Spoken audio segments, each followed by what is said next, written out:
Canadian Football Perspective is proudly presented by our good friends over at Fox 40, introducing the new generation of electronic whistles, brought to you by Fox 40. The new rechargeable Fox 40 electronic whistle produces 120 decibels of software-defined sound power with the push of a single button. You can pre-order yours today at fox40shop.com. That's fox40shop.com. And don't forget, they've given you a great offer here through Canadian Football Perspective. You can take 15% off your entire order with the code CFP15. Again, fox40shop.com. Use the promo code CFP15.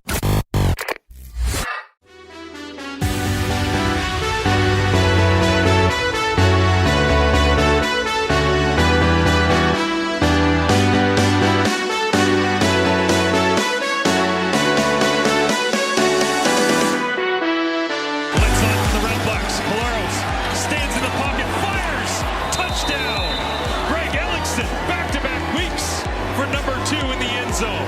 30, 35, 40, 45, Grant going into BC territory. The kicker stumbled. Janarian Grant takes the opening kickoff for a touchdown. 3rd and goal. Evans leans to his left on his back foot into the end zone. Touchdown, Tiger Cats. Popped up and it's intercepted by the Bombers. How many times has happened? Thompson laterals it and they're on the run. 4 receivers to his right. That's where he'll look. Pressure on it. Bust. Open. Keon Hatcher, countdown on, 30, 20, 10, touchdown Lions. Colaros forced to scramble, and he's going to gun it for an open shot at the 40, 35, 30, 25. Can he get around corner 20? Dalton Schoen is going to score! Oh my goodness! Welcome everybody to the breakdown. Marshall Ferguson, Derek Taylor for you here. It's the best part of my week. After I get through with doing a Sports Center piece and a couple CFL.ca articles and tracking all the games of the week, all that stuff is done. I just get to sit here with DT and hang out for a half hour. We hope that you enjoy it as much as we do of being able to get together. At DT on OB is where you can find him on social. I am at TSN_Marsh. West Final tickets going on sale in 24 hours as we're recording this on Thursday afternoon. DT, that was a bit of a coronation against Edmonton last week. It was the result it should have been, right? As much as the Bombers in advance go, every team's good, everybody's a threat. Well, you guys scored in the first 4 drives, and if I think maybe Greg McCrae runs the wrong route on the 5th drive, you probably would have had 5 straight touchdown drives. Just absolutely lumped them. And Edmonton has its little signs of, oh, this Dylan Mitchell. Okay, I like this. But it was a 13-win team against a 4-win team, and that's how the score played out. I love that in the week that we here on the breakdown had the discussion of what are we to do with Taylor Cornelius as currently constituted? He has 11 completions. Was that not picture perfect where we were trying to figure it out? And it was like, this is what Edmonton is committed to. And yes, the Bombers defense is very good and very talented, but I thought it was amazing, not to just dump all over Cornelius, but I love, and I wrote this on CFL.ca this week in the Target article I do each week there, that I love quarterback analysis for a lot of reasons. And one of the biggest reasons is just that sometimes the box scores they're not fair to a guy who won, or they're not fair to a guy who lost. Sometimes they perfectly articulate, sometimes you get Colaros going 17 of 19 for 4 touchdowns, and you're like, sure, okay, yeah, just dominant and efficient and whatever. The fact that Dane Evans beat Saskatchewan with 11 completions and Cornelius got blown out before he could even turn the key in the ignition with 11 completions, I was like, football is beautiful, man. The numbers of football sometimes just line up in these ways where you're like, how is this the same sport where one gets to go home fist pumping and having a beer with the offensive line and the other is putting his head down and going back to work the next morning? It is crazy, right? Colaros won a game this year with 7 completions against Edmonton, which was the first time since Chris Streveler back in 2018, 2019, whatever it was. And he went, those are not the same quarterback. They played for the same team. They were playing against the same team. They are not the same quarterback, but they got it done with the same results. Do you think, when do we get to the point where people come around to where you and I kind of are on Cornelius? I believe one of the biggest Cornelius detractors, but will the public join us, or will they still be wowed by his arm is still great and he can still scramble like a son of a gun? But so this is my whole thinking on like big picture issues that I think more and more we are entrenched as a society, whether it's political, moral, sports, finance. Like, what if you give somebody a topic? It's very, very rare anymore that somebody will dig their heels in, feel strongly about something, and then over time open their mind to, well, I could see the other side. You know what? Let's have a nuanced discussion about this. So if you don't like Cornelius at this point, I think you're not going to like him ever. Like, even if he really starts to crank it up, I don't think you're going to like him.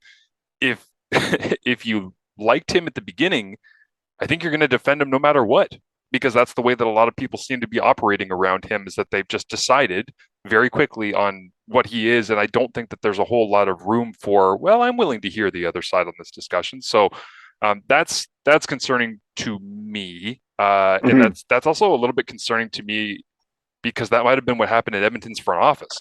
Because I had talked to people in Edmonton in the offseason leading up to this year, even with Trey Ford getting drafted and Arbuckle being there and Kyle Oxley and then the Ohio State quarterbacks and then Beaudry. And I had talked to people who said, we really like Cornelius. And it's like, well, have you seen enough from him this year to really like him in order to sign him to an extension? Apparently they did, because otherwise they would not have done it. And it's like, well, were they entrenched in that opinion and trying to prove themselves correct for having him be the starter? And I don't know. I just don't think that Yeah. there's going to be a lot of movement on that in whether it's in the building, out of the building, at Commonwealth in the stands, sitting on the East Coast watching as a casual fan who might not have any connection to Edmonton or Elks football. Like, that's the way that people seem to be right now. 43% of his passes in that game against the Bombers Yeah. were uncatchable. Not inaccurate, uncatchable.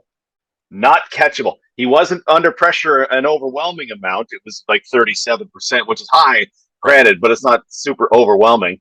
It's a guy who does a lot of things, but oh boy, who's a guy? You made me think while you're talking there. Who's a guy you totally did change your tune on though during the course of his career? And don't say Jonathan Jennings, because that was the one for me. Well, the funny one that's interesting that it was Jennings for you, because when I was doing BC Toronto on TSN last week, I actually pulled a stat that the last time that BC had hosted a home playoff game, it was Jonathan Jennings beating the Winnipeg Blue Bombers. Because that was back in 2018, or no, 2016. I think that they held a home playoff game. I think it was for the Lions, off the top of my head. But you know what's funny? For me, the guy that I came around the most on, and it's not CFL, but is Josh Allen. And I'm a Bills fan. Yep. When the Bills draft, and I like when we drafted Josh Allen, I was like, cool. We went for the monster human being with the rocket arm, not dissimilar from the conversation around Cornelius, who actually can't hit anybody in stride and is not athletic enough to run. Sure enough, in his rookie year, he's hurdling people and he's dropping dimes all over the field now as he's a couple of years in. And I'm like, wow, I was really wrong. Like, I obviously did not understand this guy well enough. I will say, I'm trying to think of somebody in the CFL that really turned for me. You know what? Honestly, Colaros. I thought, like, Oh, okay. and I think the biggest reason for that was that I saw just how broken he looked at the end in Hamilton. And I had people in Saskatchewan asking me, like, do you think he has much left in the tank? And I'm like, I have some pretty serious doubts. And now you look at it and you're like, the hell? Like, how did I? Yeah. I think he was just like washed. And it was just, for me, it was the injury concerns that were worse than anything else. But it was also the body language. And to his credit, he recreated himself in order to accomplish what he has in Winnipeg. He went in the lab, his lower body, his mechanics, like all these things that he's clearly worked on. But yeah, he's the one for me where I had kind of written him off, as I think a lot of people in the end at Hamilton had. And man, was I ever wrong on that. And now I just spend every week enjoying the spectacle that is his decision making and accuracy and ball placement and all that fun stuff.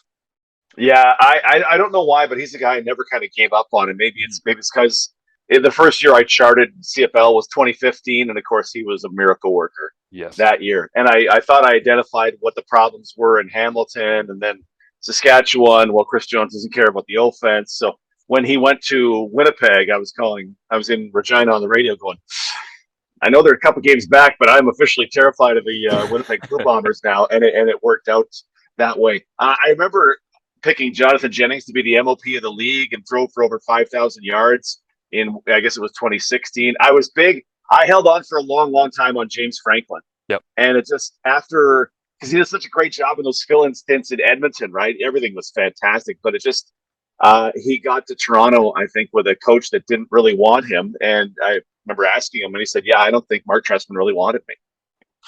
Yeah, that's kind of what it felt like. I can't believe you think he would challenge Ricky Ray. Oh my God! I know we just traded the world for him, and he's looked awesome, but that's offensive. Oh, yeah.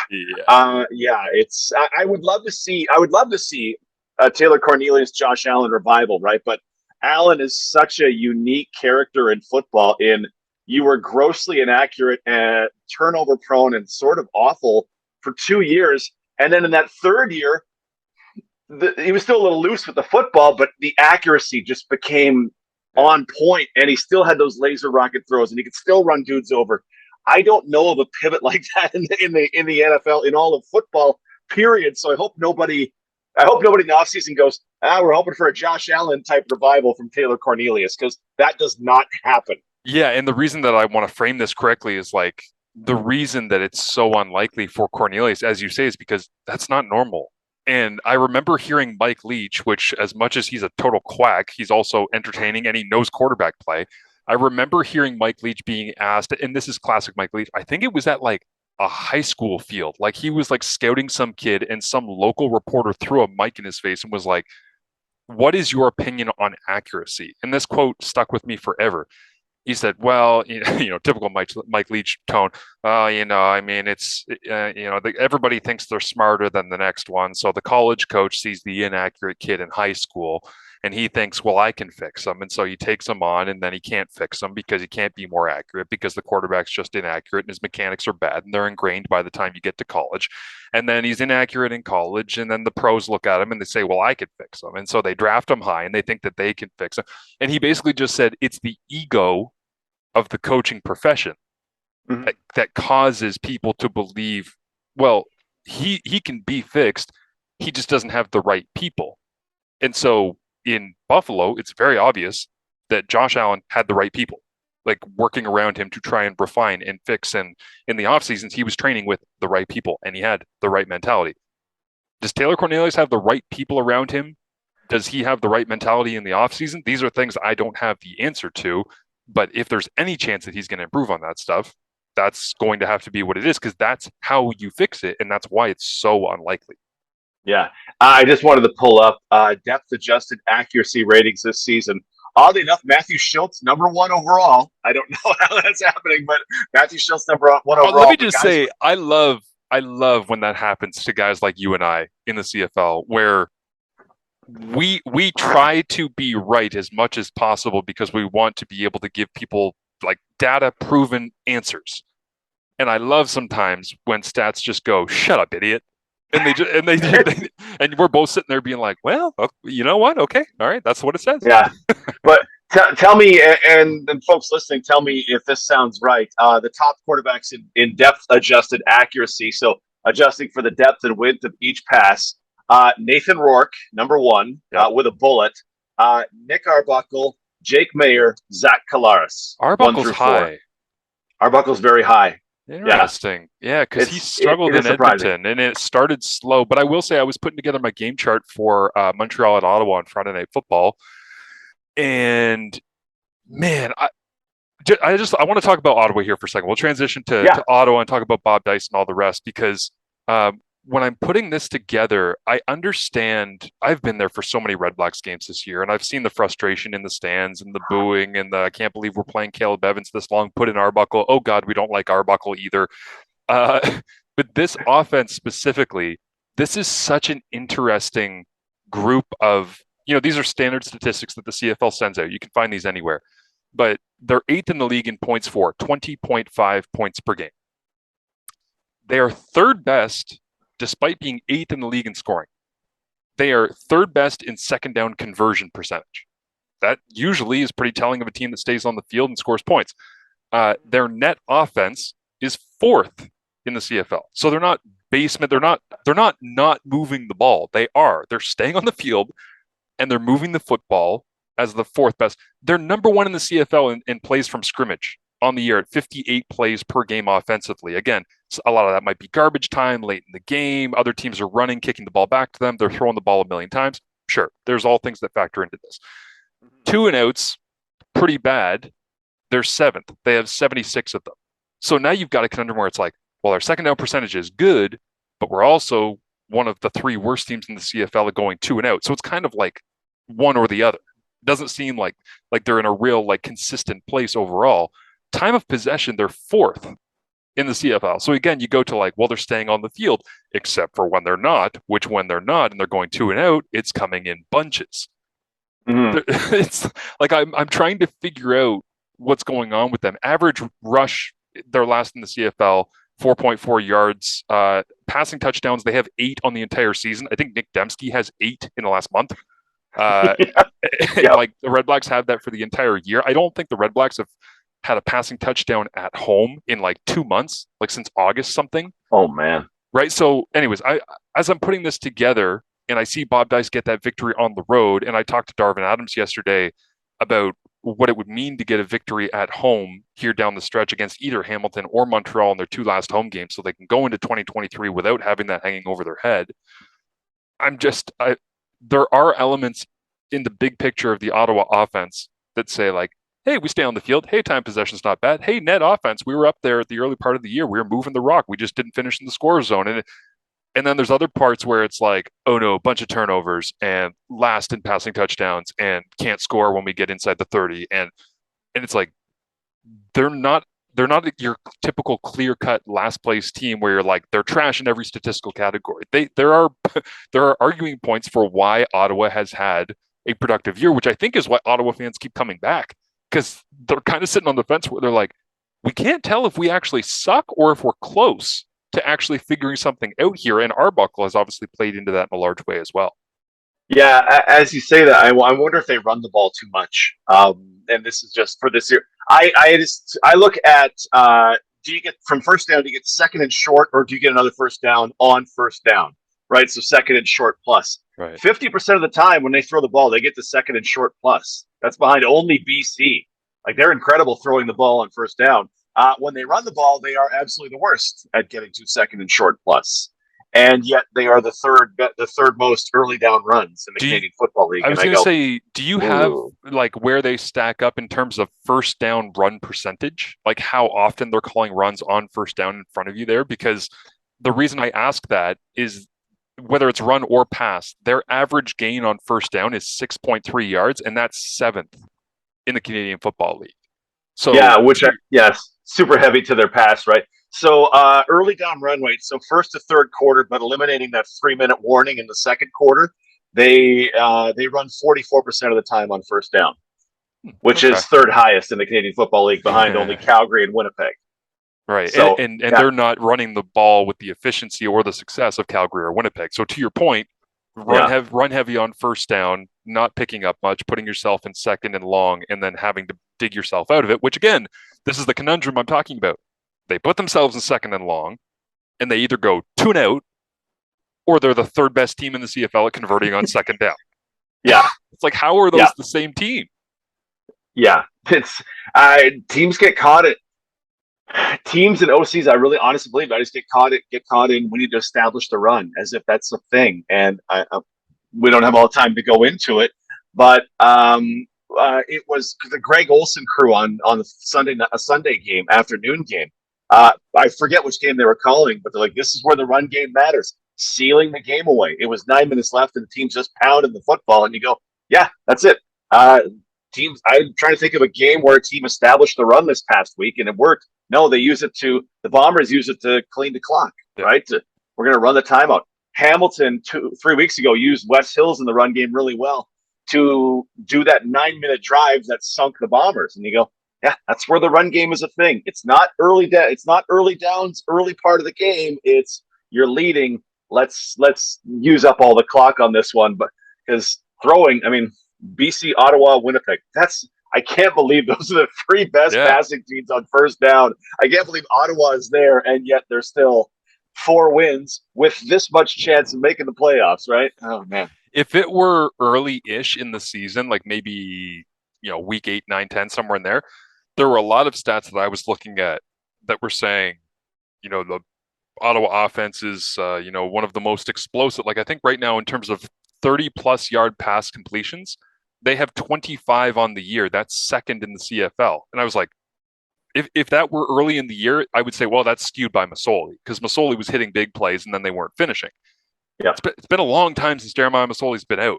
So again, Caleb Evans did not play at a high enough level in order to keep his job, but he did hit a bunch of 30 plus plays where he was taking shots over the top to Ackland. Since Arbuckle's come in, I don't think of him still as an accurate deep ball passer, but I mean, hell, he hit Darvin Adams over the middle for one this past week against Montreal on Thanksgiving. It's like, well, that gets added to the tally. So I think that can be a misleading statistic. But again, to the point of, them being a confusing team to analyze right now, explosive passing offense, when you say Calgary, Winnipeg, Ottawa, it doesn't make any sense. But I think that's why Ottawa fans are so upset is that they see so many flickers of this passing game in this, even without Paul Appelese there. And then they look at their win-loss total and they're like, oh, hell, how did we get here? Yeah, that's the way the cookie crumbles sometimes, right? Yeah. That's just football. Football is super weird that way. I wish I had it right with me, but I suspect one score games aren't going in their favor, and that's a stat that has a lot to do with luck. As fans of the Bombers this season, the Stamps this season know that one score games come down to a lot of luck. So yeah, it's hoping for better for Ottawa. But make the playoffs and my 25-1 is still live. Just saying. It is crazy though, because I thought that these roles would be reversed at the end of the season when we started the year here on CFP, where I thought Montreal would be in the basement and I thought that Ottawa would be more in the driver's seat, kind of like Montreal is looking for a home playoff date this week. So the other thing that jumps out to me, just a kind of a fun thing I noticed this past week that I asked Bob Dice about yesterday on our Zoom calls was, and this is intriguing for a couple of different reasons. One of which, and I'd love to get this into the broadcast, but obviously it's just an icky, gross situation with Christophe Normand and the reasons that he got released from Montreal, their fullback. They didn't have another ready-made fullback on Montreal's roster in Gagne. So he's still dressing. He's still playing on special teams. But if you look at the personnel packages that Montreal was using when Trevor Harris got in last year after the trade from Edmonton, it was a lot of fullback stuff. And it was partially because that's what Trevor likes is the extra man in protection, and it simplifies reads on the outside. And it's just something that he's become accustomed to anywhere he's gone in the CFL. You can't do that when you have Gagne, who doesn't have at this point a full grasp and understanding of the playbook. You're not going to put a transitioned linebacker in as a fullback and have him stand in there and try and pass protect when you could have Hergy Mayala or Tyson Philpott or Reggie White or insert name here of fourth, fifth receiver on the field. So Montreal has totally changed their approach by, instead of using a fullback, they've dabbled in using the two running back set where one of their big body running backs is replacing the fullback reps. They've also dabbled into just going 6 offensive linemen. But then obviously you lose the receiving threat of having that fullback or that running back that can get out of the backfield. In Ottawa this past week, I was going through and I was labeling the personnel packages that they were using. And out of nowhere, I'm like, Control F on my participation sheet, 89 for Marco Dubois. And usually that doesn't bring up any results. Maybe he gets 1 snap, 2 snaps a game. It's like 12, 13 snaps. I'm like, oh, okay, Marco Dubois got some action. Then I type in, whatever Gosselin's number is, I forget what it is. 45, yeah. 45, yeah. So I type in 45. Gosselin has like 10 to 15 snaps. I'm like, oh, and they're not even the same snaps as Dubois. Like, this wasn't like, hey, we're kneeling it out, end of the game. Let's put both fullbacks in as personal protectors. This was very much, we're going to give these guys a little bit more run on offense. Part of that, when I asked Dice about it, was a necessity because William Powell goes down. They're making up personnel packages on the sideline. They had some injuries at receiver. Ackland goes down, Powell goes down, Dubois is the emergency receiver. So they're just kind of makeshifting something on the sideline. But I do love the idea that as the special teams coordinator, he's looking at that group and those guys that have been grinding for him for a long time and being like, you know what? You've earned the chance to actually get a little bit of love here and to go ahead and play on offense. Yeah, it was every time what I ended up doing was I was breaking down the run plays. I'm like, there was a lot of 45 and 89 in this real stretch here. I haven't gotten to see how much they were in the pass game, but Bomber fans remember week number 1 of Dubois running past Winston Rose, going, okay, Yeah. well, if you have a guy like that can do both things, right? Ottawa has not been overwhelmed with great receiving performances this season. Ackland, one of the league leaders, Darvin Adams, good, but guys have been in and out of the lineup with injuries and whatnot and ineffectiveness. So yeah, I mean, anything that you can do. Let's just keep that 6-0 lineman. We need more. Has a 6-0 lineman caught a pass this season? They've been split out wide, but there's no Zach Williams in the end zone touchdown or anything like that. I can't think of I one off don't. the top of my head. I feel like Saskatchewan at one point might have tried to leak somebody out, but I can't remember exactly what or when or how. So, anyways, that's something to keep an eye on in this game is that Montreal, Ottawa on Friday Night Football, you're going to have Montreal probably not using the fullback because they don't feel comfortable and they're finding ways around it. And you're going to have Ottawa continuing to use the fullback more than they have at really any point this year. So I'm sure with my fullback in the booth, Dwayne Ford, we will get into that and we will try to paint that in a less long-winded way because television, tiny little windows, tiny little Tiny little windows. Yes, those. and in Winnipeg, BC, we're looking forward to the Drew Brown experience. Yeah, what do you as think Zach of Collaros won't play? What do you think of him? What do you think of his game and style and approach? You've seen obviously early in the season he had to come in for that last second winning drive, which was fantastic. He comes in and throws the touchdown this past week against Edmonton in kind of garbage time. Seems like he's got a snappy release. I had talked to Zach earlier this year, and he had said that Drew was like a real fanatical guy when it came to mechanics and preparation, and he does things the right way. There's I don't want to put my name on this. I was about to say there's going to be a drop off. The question is how much is the drop off? But I don't know if there's going to be a drop off because I don't know what this is going to look like necessarily. Well, yeah, drop off's probably fair, right? Zach's the MOP of the league, Right. and he's whenever he's healthy, he's the top 2 player in the CFL. So even though Drew's 5 of 7 for 127 yards and 2 touchdowns this year, but what as Bomber fans, just remember, hey, the injury spotter pulls Zach out of the first week against Ottawa, down 1 point, trying to drive for the winning score, and Drew comes in and gets one to Dalton Schoen, throws a jump pass to Nick Dembski, like a jump pass, like you feel very comfortable. Even though it's only your second play of the game, cold off the bench, if you're throwing a jump pass, you feel pretty good. And he hit that, I think, Ellingson for a third one, and then game-winning field goal. And we went, oh, well, that was great for a guy who was just ice cold off the bench and hadn't taken starter reps in training camp. Like it's Zach's world, and Drew Brown was just living in it. And he comes in, and you're like, wow, this is all right. The one time he did get serious reps for the Bombers was last year in the final week of the season when he went 7 of 14 for something like 57 yards, which that's as rough as it sounds when you go, 3 yards per attempt.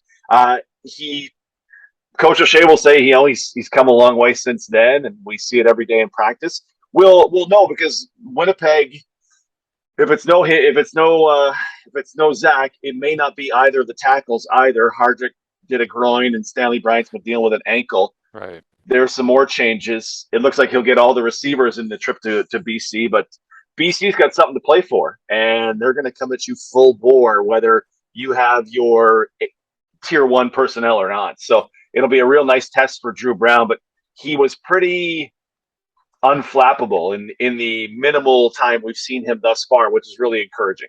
Yeah. I mean, I like him in terms of backup guys that come in and you get little tiny flashes of them. Like I'd certainly take him over Dolegala that was out in Saskatchewan earlier this year. I'd take him over. It's kind of unfair, but like Morton and Newman and Hamilton, I would see more in Drew Brown in those. So it might be slim pickings, but if you're looking at kind of backup guys that you're getting a brief assessment of, he certainly seems like one of the ones that's more interesting. I do want to ask you, here's something that's been on my mind, DT, which is there any validity to you, and Calgary will never, I don't think, outwardly admit this, although I do love Dave Dickinson for his honesty in the media sessions, because it seems like Danny Austin gets great stuff out of him all the time. Is there anything to Calgary being able to, with the hand of God, determine whether or not Saskatchewan crosses over? Like just pulling the marionette strings here, and because they're playing Hamilton, and then they're finishing out back to back against Saskatchewan, and I'm like, it's been on my mind where I'm like, if you're and the reason I bring this up is when I was in camp with Calgary in 2013 as part of the internship program, we got told, "Hey, you guys are getting on the bus tomorrow at 7 a.m. and we're driving to Lethbridge because we are going to go do this like young football camp for fans." And I remember saying to somebody, "Why the hell are we going? What is Lethbridge?" It was like aside from obviously them having a beautiful turf facility and like lots of kids that were interested, I asked somebody from the organization, "Why do the Stamps like care about going down here?" And they're like, "This is a turf war. We are strictly here to steal the next generation of Rider fans. Like we want to own this city." And I don't want to be, morbid and use football as a comparison to Ukraine, but it's like in terms of trying to own specific locations, like that was a strategic thing that Calgary literally was as an organization was like, we go down here because we want to be able to make as many people interested as possible. If you're Calgary and you're not completely secure in where you are, and you clearly want to have that home playoff date, but if the math works out where you can rest some people, maybe again, and I know the depth charts are out at this point, but you can, Hamilton, whatever. And then and then down the stretch against Saskatchewan, you're like, put the foot down. Here, all cylinders, baby. Like, let's finish the year strong. They can frame it however they want, but I do wonder whether it's even tempting for the Stampeders to be like, if we can end Saskatchewan's season and prevent them from even making the playoffs. Calgary fans would love that, right? Because that's one of Sask's two rivals. Calgary fans would love that. But it feels irresponsible, right? To try and be like, we'll wait here and then we'll play hard here. We'll rest our guys there and then not here. You'd be scared as a coach to take your foot off the gas at any point. But if Hamilton were to go in there and have success and beat Calgary as Calgary was playing very well, which is unlikely, but if that were to happen, you got to think that like as they exit the media session, Dave Dickinson might walk in the room and be like, might help us along. Like that's not a bad thing, You're playing the real long game here with the Stampeders, not just 2022. I wonder whether it's 2042. Well, yeah, I just come to believe that coaches. Some people have suggested on the coaches show, hey, should Winnipeg really bring its starters because BC's in a playoff chase? And in my mind, I don't care what the team I'm facing is going through or dealing with or what you think is fair. This whole thing. And this whole thing is about winning the Grey Cup is how I approach it. It's not about we were 4-1 to start the season, so we're really good. Your team looks like it's not able to win the Grey Cup. Like that's the thing. It does nothing else. Not that nothing else matters, but nothing else matters along the way. There are other elements that obviously do matter, but if you're not winning the Grey Cup, if you're not putting your team in the best position to win the Grey Cup, you're doing it. You're doing it wrong. I do like the spite thought though. That is really good. Let's just take our rival and just make it the worst for them. They have to watch. Like if you're the Calgary Stampeders or Bombers and you go, man, Saskatchewan's going to have to watch 6 other teams compete for the Grey Cup in their home stadium. Yeah. Tell me there's not some shred of satisfaction in both of those clubs about the prospect of that potentially happening. Come on. Yes. Yeah, absolutely. Somewhere there's spite in there. Somewhere spite. And I don't think that they will activate it and turn it into decision making that will guide them, but I do think that there's a lot of that is kind of buried in. I wanted to ask you as well. I know that I tweeted this at you last night when you were doing the coaches show, but do you know why Winnipeg hands off jet sweeps? And this is like a X's and O's kind of thing, but I just wanted to sneak this in before we start to wrap up because it's every team when you're watching. So what we're talking about here, for people that know football, I don't have to explain this, but for the listeners that might not be familiar, the jet sweep is the play that you see all over the Canadian Football League, which I think Dave Naylor defined it as like the year of the shovel pass. I was like, no, it's a jet sweep. And it's been done since the 80s. But the idea of like doing the pop pass is something that Clemson was doing, West Virginia was doing back in the early 2010s. And that was where everybody in football realized 2 things. And this was kind of how I was taught it, which is, my understanding, and it's imprinted me to ask this question. Everybody used to catch it, stick it into the belly of the receiver running horizontal. For you guys in Winnipeg, that's Nick Dembski. For Saskatchewan, it's Keen Schaefer Baker, Tyson Philpott's getting some of it in Montreal. Trying to think who else across the league. Tim White's been getting those in Hamilton. Like everybody kind of has like their Gittins Mittens is getting some in Toronto now. yeah, and they're like that's although they did try to open up, I think the fourth quarter Toronto BC last week with like a jet counter where they tried to make it look like jet and then kick out the end and get Gittins to go north south inside. And Yeah. God, it did not work. And I felt so bad for him. I was like, that is such a strange play call with that player because all you have to do is miss one block and he's getting blown up in between the tackles. I'm like, don't do that to my guy. He's leading the team in receiving. Like, but it's when you're crossing face and running in Winnipeg still does it quote unquote the old school way of Yeah. catch the snap, hand it off. The reason that I had learned it as like a pop pass, two things: quicker transition. You can get your guy in full speed. You don't have to wait for him to get to you to literally hand it off. You can just like drop it to him. The other thing is that in the age of passing yardage explosion, it counts as passing yards and it counts as a completion. And so it will skew. It's to the point where on my accuracy charting of each game, when I see a jet, I don't label it as accuracy, not accuracy. I just label it as jet.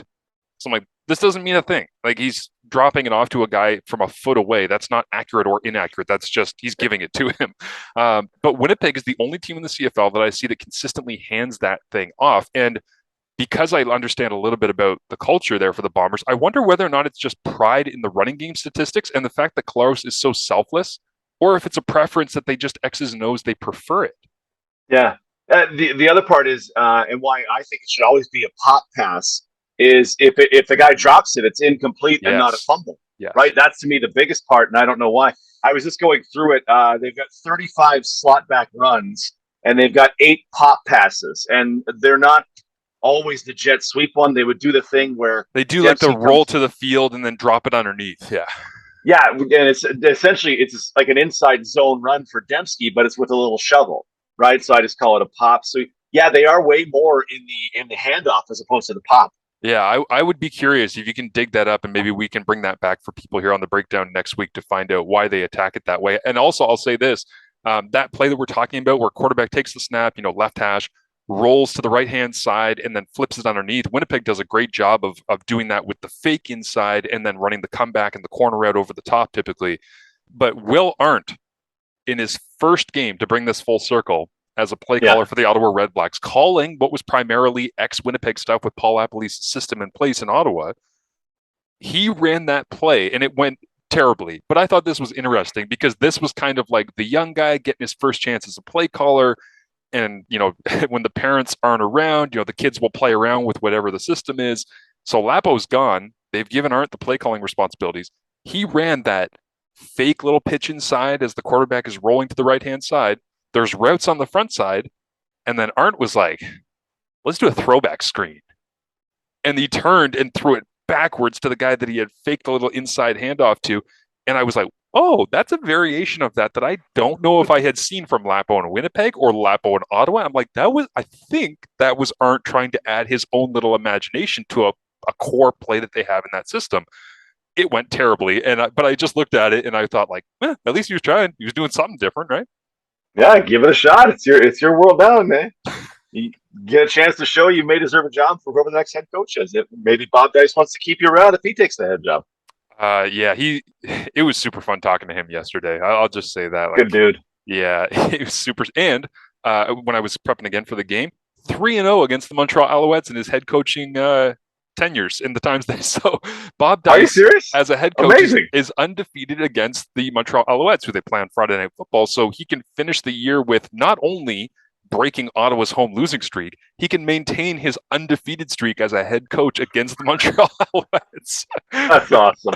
Which should be a lot of fun. Good. But DT is in action again on CJOB coming up for you this weekend. What game? I'm trying to think. You got Saturday at BC. Saturday at BC. Yeah, it's Friday, Saturday this week. So BC plays. Safe travels. Enjoy Vancouver. Go for a walk on the seawall. Anything planned? Honestly, holding up my room and vegetating because it's been a long month, and some catch-up work and vegetation will be the answer. There you go. DT's got that call. I've got the game on Friday evening between Bob Dice and those Ottawa Redblacks against the Montreal Alouettes, and then we will be back for you right here on Canadian Football Perspective coming up next week for another edition of The Breakdown.